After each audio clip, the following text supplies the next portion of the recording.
नमस्कार मित्रांनो, आपण ह्या व्हिडिओमध्ये मुंबई ते कोकण असा आपला छोटासा ट्रॅव्हलिंगचा एक व्हिडिओ बघणार आहोत.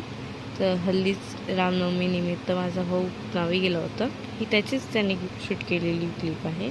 तो सकाळी जनशताब्दीने गेला होता आणि तो दुपारी 12-12:30च्या आसपास नांदगावला उतरला होता आणि नांदगाववरून त्याने आमच्या घरी जायला एस टी पकडली होती. ही तिकडची एस टीचीच व्हिडिओ आहे आणि आपण व्हिडिओमध्ये बघू शकता कोकणची हिरवळ, जी खूप मेजर पार्ट आहे गावी जाण्याचा.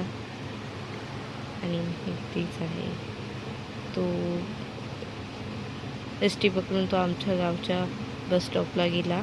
नांदगाववरून तिकडनं त्याने परत आमच्या गावी जाणारी जी एस टी आहे ती पकडली, घरी सोडणारी.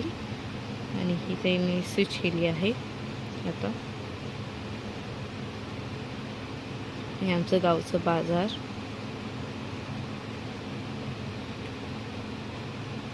आणि हा कोकणचा सीन. चारी साईडला डोंगर, बाजूला शेत.